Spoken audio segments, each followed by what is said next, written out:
Kami mau Tuhan hidup kami makin erat, makin intim sama Tuhan.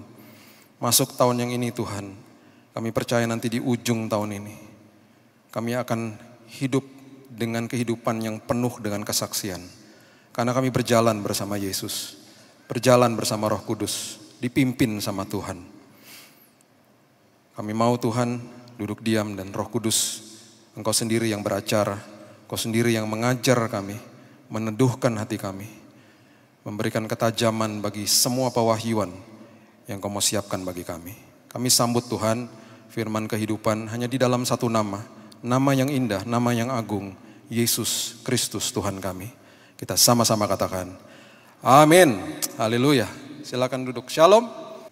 Seringkali kita buat komitmen baru tapi kita terjebak jatuh lagi ke dalam hal yang sama. Lingkaran itu lagi. Dan ketika memperhatikan kehidupan demi kehidupan, selalu ujungnya atau core atau fondasinya yang salah. Dalam hidup ini ada sebuah tempat di mana kita harus memperhatikan, dan itu tempat adalah tempat yang sangat sakral, yang harus diperhatikan, harus dijaga. Kalau tidak, timbullah yang namanya kehidupan dari situ. Tempat itu namanya hati. Sebentar kita bahas.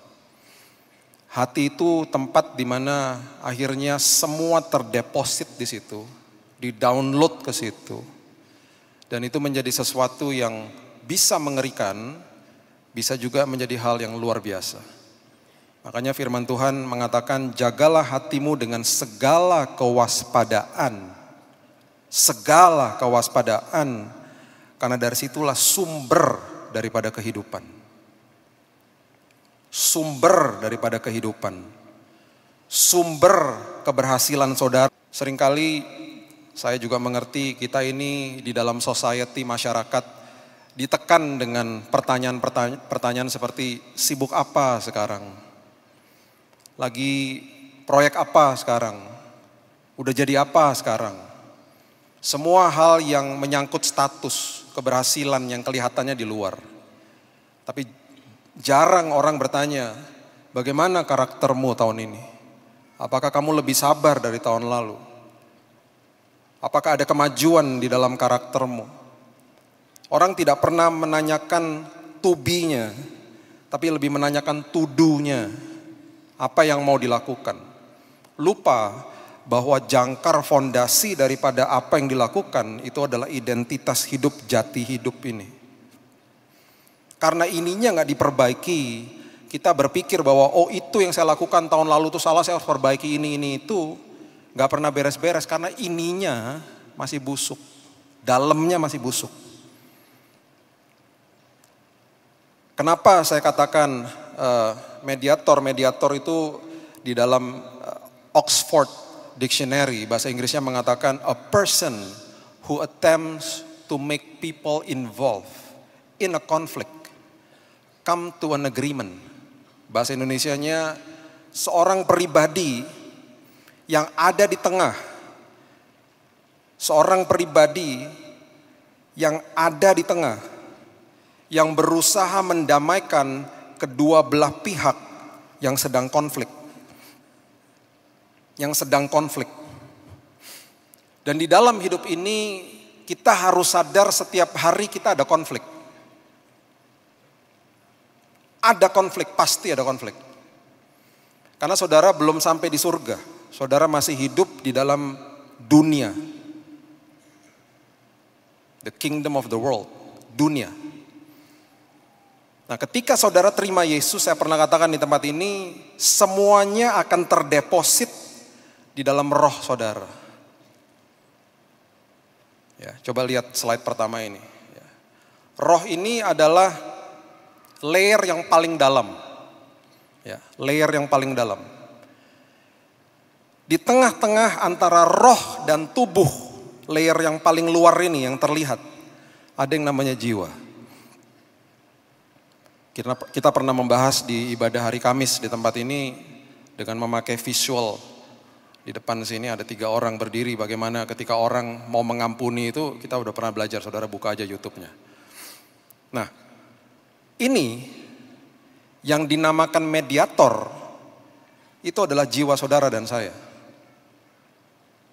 Ya, sebelum kita dalami, kita buka dulu 2 Korintus pasal yang ketiga, ayat yang ketiga, mengatakan ini. 2 Korintus 3 ayat yang ketiga.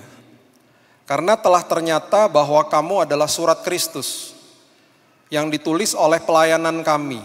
Ditulis bukan dengan tinta, tetapi dengan roh dari Allah yang hidup. Bukan pada loh-loh batu seperti zaman perjanjian lama, melainkan pada loh-loh daging, yaitu di dalam hati manusia. Bicara soal roh, the spirit world. Makanya berkali-kali saya katakan kurang tepat kalau saudara berdoa, Tuhan berikan aku kasih-Mu. Karena kasih sudah dikasih ketika saudara terima Yesus di dalam roh. Kurang tepat ketika saudara katakan, Tuhan berikan aku iman. Iman sudah dikasih, kekudusan sudah dikasih, damai sejahtera, sukacita sudah diletakkan di situ. Pikiran Kristus pun diletakkan di situ. Masalahnya, kita tidak mengerti bagaimana kita upload itu semuanya dan memindahkan ke dalam jiwa dan menguasai jiwa ini. Karena jiwa dari tengah, mediatornya. Sekali lagi, mediator adalah sosok pribadi yang mendamaikan antara dua belah pihak yang sedang konflik. Roh ini adalah sesuatu yang dahsyat, yang luar biasa. Kenapa? Karena ketika lahir baru, yang lahir baru rohnya. Jadi sepertiga daripada saudara sudah sempurna. Tubuhnya belum, nanti akan dapat tubuh kemuliaan, jiwanya in progress. Metanoia, Roma 12 ayat 1, pembaharuan budi terjadi setiap hari. Makanya perubahan itu adalah sikap yang betul-betul aktif. Setiap hari bangun pagi harus paham dan tahu bahwa aku harus berubah hari ini, apalagi yang harus berubah. Aktif. Gak bisa cuma merasa, oh aku udah lulus yang itu, enggak. Kita pernah belajar soal sekolah kehidupan di sini. Itu aktif tiap hari. Pembaharuan budi tiap hari. Nah, ketika kita tidak menjaga apa yang masuk lewat tubuh, jiwa yang sudah dibenarkan ini akan tersiksa. Karena jiwa itu kembali lagi letaknya di tengah. Dia dihimpit sama roh, sama tubuh. Ini motornya. Ini mesinnya hidup di jiwa. Di jiwa itu ada emosi, ada kehendak, ada pikiran, dan yang paling dalam, hati. Hati. Baca 2 Petrus pasal yang kedua, ayat yang ke-7 sampai 8. 2 Petrus 2 ayat 7 sampai 8. Tetapi ia menyelamatkan Lot. Orang yang apa? Orang yang benar. Yang terus-menerus menderita oleh cara hidup orang-orang yang tak mengenal hukum. Dan yang hanya mengikuti hawa nafsu mereka saja. Sebab orang benar ini tinggal di tengah-tengah mereka dan setiap hari melihat dan mendengar perbuatan-perbuatan mereka yang jahat itu, sehingga jiwanya yang benar itu apa? Tersiksa. Di dalam tubuh ada 5 panca indera. Ada penciuman, penglihatan, pendengaran, dan 2 rasa. Lewat kulit dan lewat lidah. Dari 5 panca indera ini yang paling menyerap banyak informasi 2. Penglihatan dan pendengaran. Firman Tuhan katakan dengan jelas, kalau itu tidak disortir, ketika itu dibiarkan, jiwa yang benar akan tersiksa. Makanya kenapa kita mengenal istilah sakit jiwa. Orang yang stres, orang yang tidak mengerti kebenaran, stres karena jiwanya terhimpit. Nah, bayangkan saudara, setiap hari ketika saudara melihat hal-hal yang negatif di dunia ini, mendengar hal yang negatif, kalau saudara tidak minta hikmat dari Tuhan untuk mensortirnya, itu kerap kali terus akan dikasih tahu sama Roh Kudus, di dalam roh saudara akan memberitahu jiwa ini, jangan. Tapi jiwa mengatakan secara emosi enak, enak rasanya, enak rasanya. Roh katakan jangan, itu dosa, itu dosa. Jiwa katakan tapi enak. Makanya Yusuf lari dari dosa. Lari, menjauh dari dosa. Nah, ketika ini terjadi terus-menerus, terjadi repetisi yang masuk lewat pintu gerbang hati, yaitu yang namanya penglihatan dan pendengaran. Ini pertama kali layer yang masuk itu adalah pikiran. Makanya pikiran definisinya begini, ini definisi daripada firman Tuhan, ya, bukan dari buku psikolog apapun ini. Kalau saudara buka firman Tuhan, saudara pelajari bahasa Inggrisnya, itu akan keluar kata-kata seperti ini, ya. Coba lihat. Pikiran itu apa? Pikiran dalam bahasa Inggrisnya, kalau saudara buka bahasa Inggris saudara, Alkitab bahasa Inggris itu mind. Itu semuanya alam sadar saudara di situ. Di situ. Itu semua di situ. Nah, ketika saudara tidak sortir apa yang masuk dalam hidup saudara, sengaja atau tidak sengaja, itu semuanya akan terdownload, masuk semuanya ke dalam hati. Alam bawah sadar. Nah, ketika sudah terdeposit di dalam situ, itu lambat laun akan makin banyak, makin penuh dengan perkara-perkara itu. Makanya kenapa orang akhirnya menemukan jati dirinya ketika ada tekanan. Ketika tekanan terjadi. Yang keluar bukan pikiran, yang keluar isi hati yang sebenarnya. Ketahuan langsung, oh itu, orang itu sebenarnya seperti itu. Dalam keadaan normal, manusia gampang menipu manusia lain dan gampang menipu dirinya sendiri. Ini yang saya katakan bahaya. Makanya jangan dianggap enteng ketika ada hamba Tuhan berdiri di atas ini katakan jaga hatimu. Ah itu lagi. Jaga hatimu, itu lagi. Bosen dengarnya. Bahaya, itu kata-kata klise memang, jaga hatimu. Tapi karena itu betul-betul adalah tempat di mana akhirnya kita menemukan jati diri yang sebenarnya. Ada orang yang bertahun-tahun di-abuse sama bapaknya, dipukuli. Seorang anak misalnya dipukuli dan dia lihat ibunya digebukin. Ketika dia bertumbuh dewasa, dia mulai masuk dalam sebuah dating dengan wanita.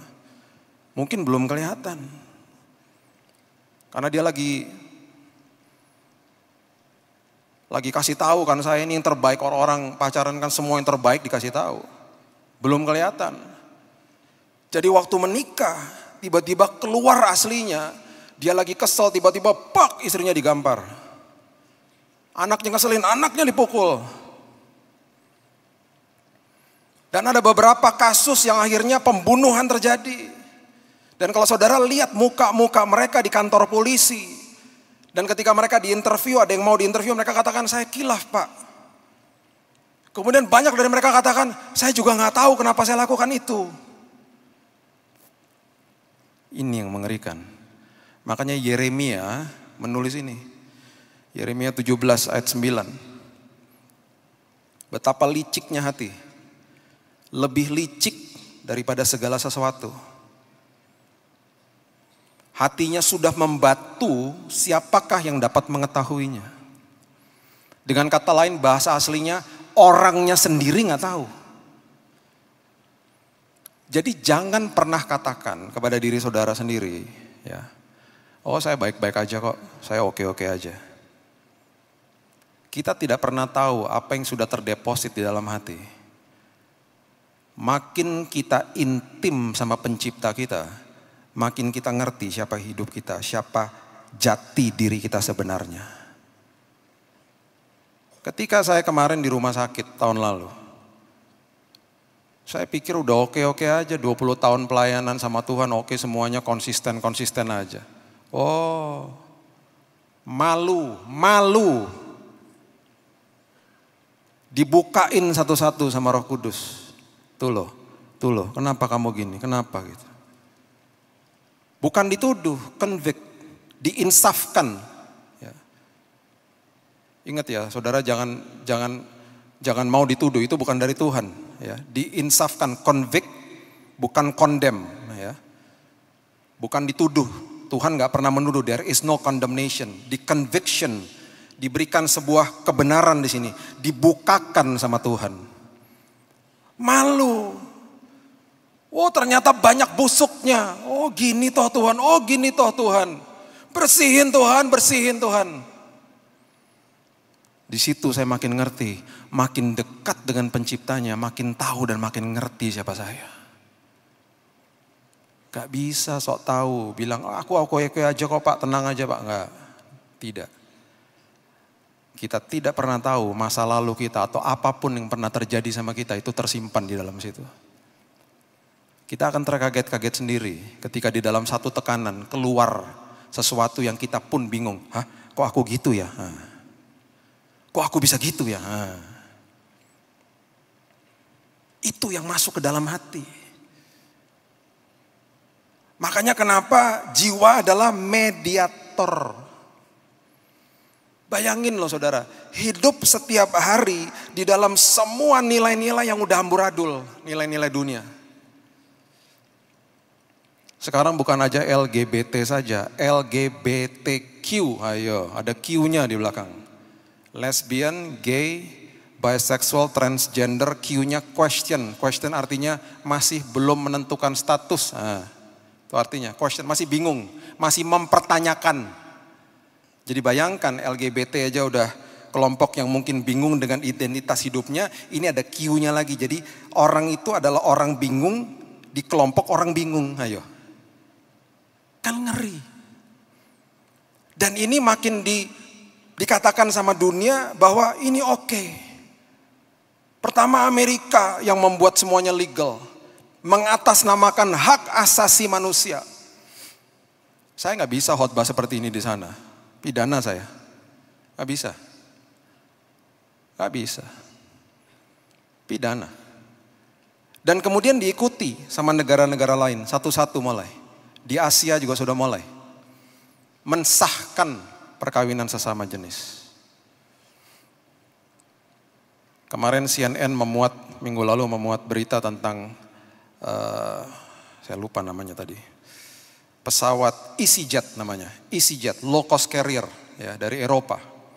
Biasanya kalau di kabin itu kan pengumumannya, Bapak Ibu sebentar kita akan mendarat di bandara apa gitu ya, kalau di sini.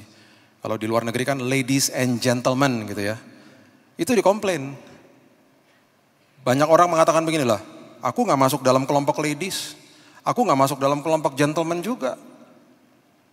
Aku masuk di dalam LGBTQ itu. Jadi jangan disebut ladies and gentlemen, saya gak masuk di situ. Jadi harus sebutnya apa dong? Sebutnya everyone aja katanya. Dan diterima. Airlines-nya akhirnya membuat keputusan, akhirnya melakukan hal itu. Jadi pelan-pelan ini sudah diterima sama masyarakat. Yang tadinya tabu diterima. Puji Tuhan Indonesia masih punya rambu-rambu agama yang cukup kuat untuk menghalau itu. Tapi ini udah menyusup kemana-mana. Ini baru contoh satu aja, belum yang lain. Betapa mengerikannya setiap hari yang saudara hadapi dan gak makin baik. Alkitab katakan makin mendekat kepada kesudahannya makin ngawur. Makin ngawur. Jadi kalau masuk tahun 2020 ini yang sudah zamannya betul-betul digital era yang sudah sebenarnya mengerikan. Ya saudara buka channel aja udah ratusan channel, di luar negeri ribuan channel. Belum lagi dengan informasi yang ada di dalam tangan saudara. Itu bisa banyak informasi yang tanpa kita sadarinya masuk begitu aja dalam hidup ini tanpa disortir. Makanya ketika melayani orang-orang yang terlibat pornografi, sulit. Sudah terima Yesus ya sudah terima Yesus. Sudah dilepaskan tapi belum berarti dia bebas.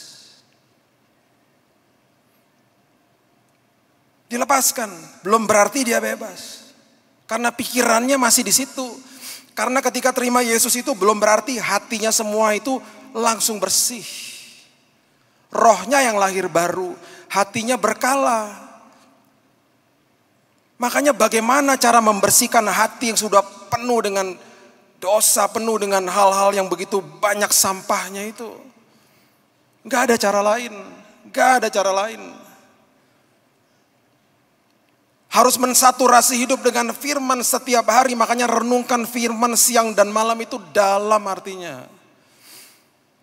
Malahan kalau bisa renungkan firman siang dan malam sampai-sampai kalau gak bisa tidur yang terngiang-ngiang hanya firman aja udah. Hanya itu kok pegangan kita, gak bisa lagi yang lain, gak ada yang lain. Saya percaya kalau saudara ngerti jati diri saudara di tahun ini, apapun yang saudara kerjakan berhasil di tahun ini. Jangan fokus sama apa yang mau dilakukan, fokus dalam sini dulu. Saya bingung Pak, lakuin ini, terjadi lagi hal yang serupa. Setelah diusut-usut, wah dikit-dikit marah orangnya. Ya gimana ya Pak, kalau kayak begitu ditinggalin temen lah Pak, ditinggalin ya cepat-cepat sensitif ya susah Pak. Komplain semua dikomplain, ternyata yang salah dirinya sendiri. Berarti kan harus dibersihin di dalam sini memang. Nah seringkali kita gak lihat ke sini, kita nyalain orang soalnya. Kejadian 1 ayat 26. Kejadian 1 ayat 26, ayat yang luar biasa. Kejadian 1 ayat 26 mengatakan, berfirmanlah Allah, baiklah kita menjadikan manusia menurut gambar dan rupa kita. Ada kata supaya, itu kata yang sangat penting. Supaya mereka berkuasa atas ikan-ikan di laut, burung-burung di udara, atas ternak, atas seluruh bumi, atas segala binatang melata yang merayap di bumi. Bagian pertamanya adalah diciptakan serupa dan segambar seperti Tuhan. Itu identitas manusia. Ini ayat pertama yang menjelaskan identitas manusia.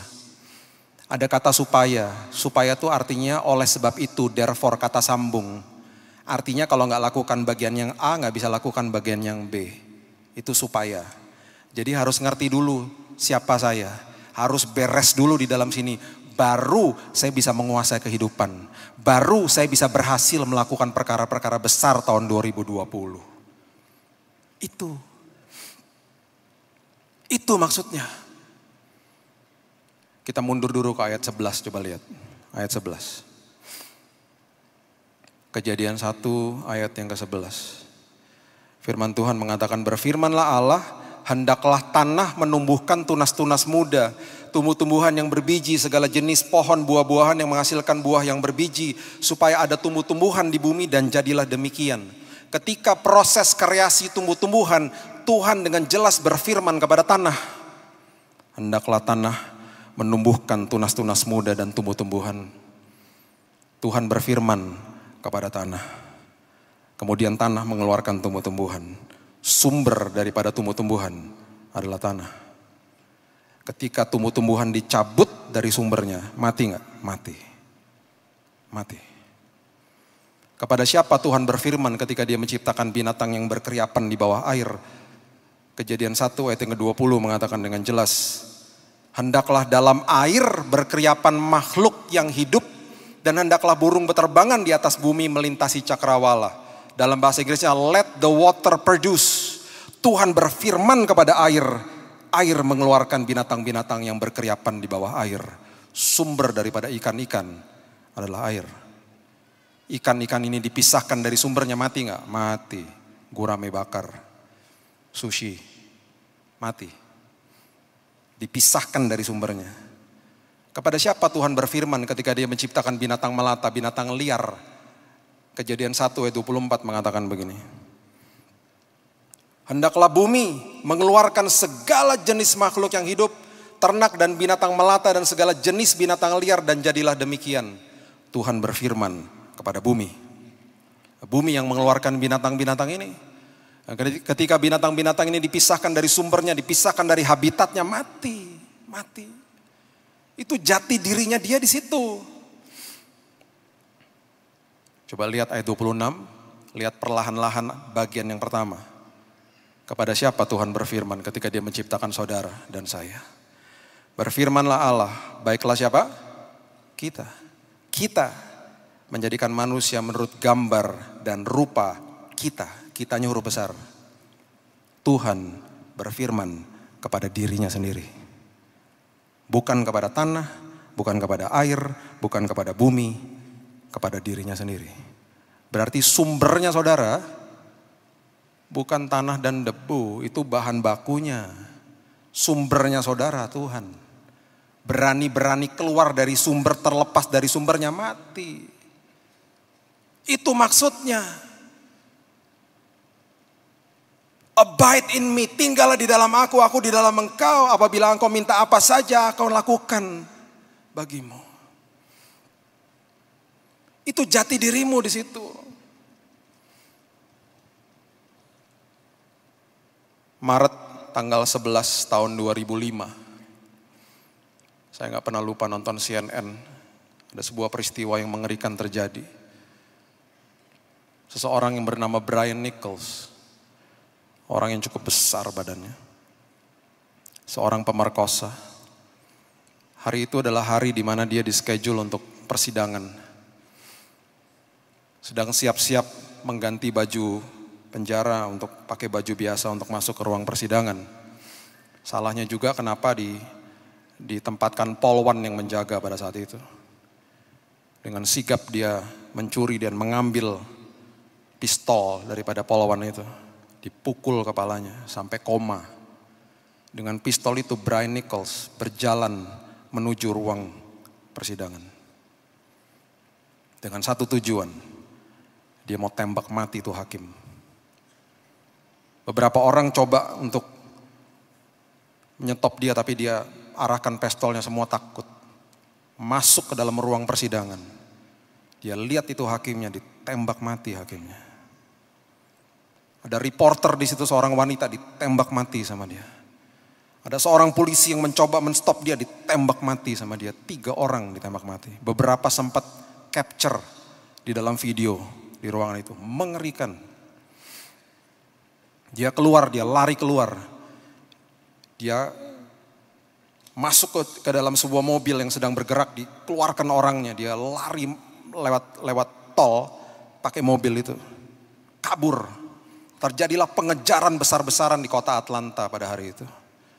Dia masuk ke rumah, mengelabui polisi. Dia masuk ke dalam sebuah rumah, dan rumah ini didiami oleh staf imigrasi. Orang itu pun ditembak, 4 orang mati hari itu. Selagi dia lari, yang berikutnya dia masuk ke dalam sebuah rumah yang didiami oleh seorang ibu namanya Ashley Smith. Dan ibu ini sempat 7 jam disandra sama Brian Nichols. Dan selama 7 jam itu, ibu itu mengeluarkan sebuah buku yang namanya Purpose Driven Life. Tulisan dari Rick Warren. Buku tentang arti daripada kehidupan. Kenapa engkau diciptakan. Jati diri yang sebenarnya. Dia gak pernah dengar hal seperti ini. Dan ketika ditawarkan dan kemudian dibacakan dari beberapa chapter, ada chapter 31, chapter 33, sampai dia kaget-kaget juga. Dia bilang, saya gak pernah dengar kayak begini. Dia duduk tenang di situ. Dijelaskan siapa dirimu sebenarnya di dalam Tuhan. Singkat cerita, setelah 7 jam, dia setuju untuk menyerahkan dirinya. Brian Nichols dihukum seumur hidup. Dan sekarang beberapa kali dia mau untuk diinterview. Dia katakan, andaikan saya mengerti itu jauh-jauh hari, saya tidak mungkin jadi seperti ini. Dari kecil saya melihat bapak saya yang begitu kejam, mukulin saya, mukulin ibu saya. Dan waktu saya memperkosa, saya pun terkaget-kaget siapa saya. Waktu saya membunuh pun saya seperti gak ada rasanya. Itu jati diri yang sebenarnya. Dan ketika mengerti panggilan Tuhan dalam hidupnya, berubah hidupnya. Sudah telat tapi, seumur hidup di penjara. Hati-hati saudara, dengan hati itu hati-hati. Makanya kenapa jiwa itu adalah mediator. Penting. Ada sebuah gereja di Jakarta, gereja orang-orang India. Ya, mama saya ini orang India. Orang India tapi lahir di Jawa Timur di Batu Malang. Jadi waktu tahun 80-an itu sempat mama saya dan kakak-kakaknya sempat menginjil kepada beberapa teman-teman India di Jakarta. Dan orang tua itu sudah beberapa meninggal. Ini anak-anaknya mendirikan gereja. Jadi sudah turun-temurun, ini adalah buah daripada pelayanan. Dan lahirlah gereja ini. Gereja yang jemaatnya mayoritas orang-orang India. Jadi mereka punya ibadah dalam bahasa Inggris. Ibadah pagi dalam bahasa Inggris, ibadah sore bahasa Inggris diterjemahkan ke dalam bahasa Sindhi. Bahasa lokal mereka. Berapa kali saya pelayanan di tempat itu, dan kalau sore hari pelayanan di sana itu harus diterjemahkan. Orang yang paling penting di dalam ruangan itu, di dalam ibadah sore, yang menyampaikan kebenaran bukan saya, translator saya, penterjemah saya, mediator saya. Saya nggak tahu dia ngomong apa, saya nggak ngerti. Dia ngomong salah, jemaat dapatnya salah. Dia ngomong benar, jemaat dapatnya benar. Makanya kenapa mediator itu penting. Makanya jiwa itu krusial, penting. Sortir apa yang masuk. Jaga hati setiap hari. Tuhan, hubungan intim itu mutlak Tuhan. Supaya yang busuk-busuk nih keluar semua Tuhan. Dan aku percaya apapun yang aku lakukan di tahun ini berhasil Tuhan. Karena sebelum aku lakukan itu, akunya udah berubah Tuhan. Makanya kenapa Yesus datang sebagai mediator, memperdamaikan manusia dengan Tuhan. Manusia diciptakan, ini betapa dahsyatnya. Kalau saudara baca sejarah awal daripada kreasi sampai kepada penebusan, dahsyat. Ketika manusia diberikan mandat untuk mendominasi hidup dalam dunia ini, manusia dikasih otoritas. Dengan otoritas itu ada bentuk tubuhnya. Begitu konsisten Tuhan, makanya iblis tahu Tuhan itu konsisten. Ketika dia mencobai manusia pun dia harus masuk ke dalam format tubuh. Dipilihnya tubuh yang cerdik, hewan yang cerdik yaitu ular. Ketika proses penebusan terjadi, Yesus pun begitu. Makanya Filipi 2 ayat 5-7 mengatakan itu. Coba kita lihat. Yesus mengambil rupa manusia, harus ada tubuhnya untuk proses penebusan. Filipi 2 ayat yang ke-5-7 firman Tuhan katakan begini. Hendaklah kamu dalam hidupmu bersama menaruh pikiran dan perasaan yang terdapat juga dalam Kristus Yesus. Yang walaupun dalam rupa Allah tidak menganggap kesetaraan dengan Allah sebagai milik yang harus dipertahankan, melainkan telah mengosongkan dirinya sendiri, mengambil rupa seorang hamba, menjadi sama dengan manusia. Ambil format tubuh supaya bisa melakukan tugas penebusan itu. Dahsyat. Makanya Tuhan itu dikatakan kudus, integritas. Perkataannya, firman-Nya itu dia pun lakukan. Dia gak bisa membantah firman-Nya sendiri. Dahsyat. Agung, kata holy itu begitu sebenarnya. Integritas. Penuh, wholeness, bahasa aslinya. Nah, ketika ini dilakukan, terjadilah yang namanya sebuah pembelajaran yang luar biasa. Karena dia katakan begini, dia katakan kepada murid-muridnya, kemudian Paulus menangkap hal ini dengan luar biasa. Aku mediator, tapi ketika aku naik ke surga, aku minta engkau jadi mediatorku. Amanat agung itu memberikan tugas mediator antara dunia dan Tuhan. Mediatornya siapa? Saudara dan saya. Bagaimana kita bisa jadi berkat bagi orang lain kalau di dalam sininya aja kita ngawur. Berantakan di sininya. Jiwanya gak ngerti cara ngelola hati. Prinsip yang Yesus ajarkan adalah penyesuaian diri. Benang merahnya jelas. Penyesuaian diri, coba tampilkan slide ini. Penyesuaian diri selalu akan menghasilkan yang namanya hubungan. Ini prinsip firman, prinsip yang Yesus ajarkan. Hubungan akan menghasilkan sebuah level yang namanya kepercayaan, trust. Level yang paling tinggi Ada level yang namanya influence atau pengaruh. Jangan lupa prinsip ini saudara. Ini prinsip mediator yang Tuhan berikan dalam hidup saudara dan saya. Gak usah mulai dari jauh-jauh, mulai di rumah saudara sendiri. Saya sudah praktekkan, makanya saya berani khotbahkan. Makanya kenapa ini adalah sesuatu hal yang sangat penting yang diambil sama Paulus. 1 Korintus 9, coba saudara lihat. 1 Korintus 9 ayat yang ke-20 mengatakan begini.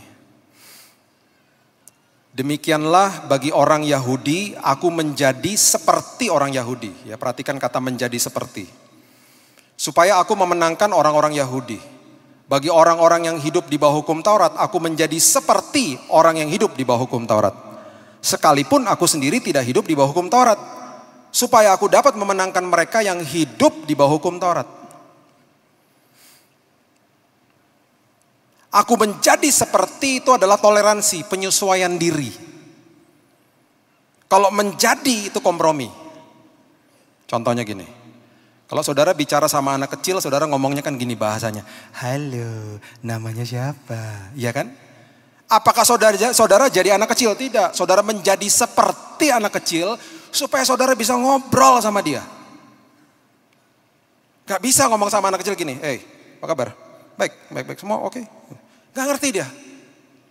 Bahasa tubuhnya semuanya dia asing, dia gak ngerti. Kita ngomongnya harus pakai bahasanya dia. Hello. Apalagi saya harus senyumnya tambah lebar lagi. Ngeliat saya juga ngeri anak kecil. Apa itu? Bukan siapa itu, tapi apa itu? Sama anak-anak saya waktu mereka masih kecil juga gitu. Halo sayang, ngapain aja hari ini? Ya kan? Nah bahasa itu gak bisa saya pakai sama istri saya. Halo sayang, ngapain aja hari ini? Kamu khotbah dingin dan pulang-pulang jadi aneh gini, kenapa? Gak bisa, beda bahasanya. Ini yang Paulus ajarkan. Ini prinsip mediator. Makanya sama anak wanita saya waktu dia masih kecil, kita punya program namanya dating time sama Dedi. Saya suka Pak lihat bapak sama anaknya. Saya selalu terharu. Lihat seorang pria dengan anak wanitanya. Ajak dating Pak nanti.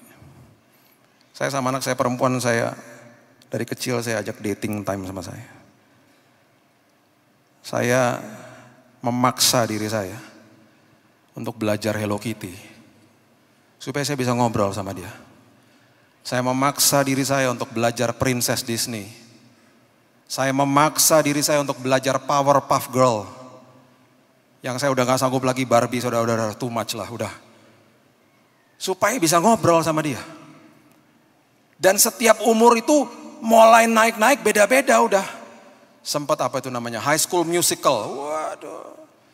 Saya harus ngerti, saya harus pelajari, lihat. Dan nonton sama-sama, kadang-kadang ngantuk-ngantuk. Nonton sama-sama dia. Dating time. Kenapa? Penyesuaian diri. Supaya di ujung daripada itu semuanya saya bisa memberikan pengaruh Kristus dalam hidupnya. Kapan saya tuanya? Waktu dia umur 13 tahun saya tuai. Pertama kali dia suka sama pria umur 13 tahun. Yang diberitahu saya duluan. Di mobil malam-malam, Dad. Kapan Dedi pertama kali suka jatuh cinta sama perempuan? Waktu masih SD. Jadi kasih tahu sama ceweknya, ya enggak lah, malu. Terus hening diem gitu. Tiba-tiba dia bilang, aku juga punya perasaan kayak begitu. Aku harus ngapain ya Dad? Oh nangis saya, nangis. Nangis di malam hari itu di mobil, dia gak lihat. Anak 13 tahun lagi suka sama pria, gak mungkin orang tuanya dikasih tahu. Orang tua kalau perlu gak tahu.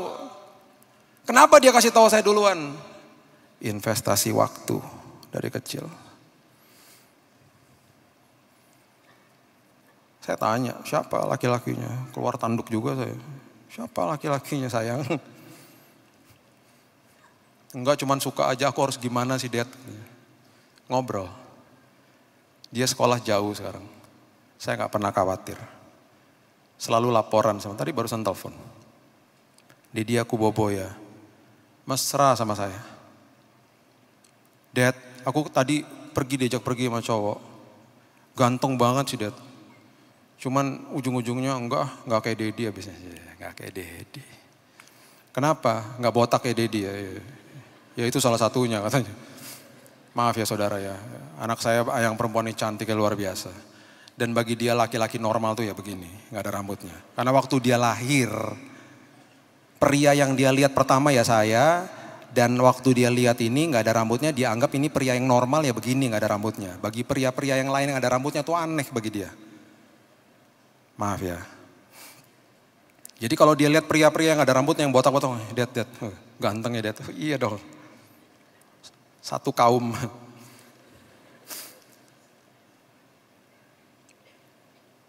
Penyesuaian diri akan menghasilkan yang namanya influence.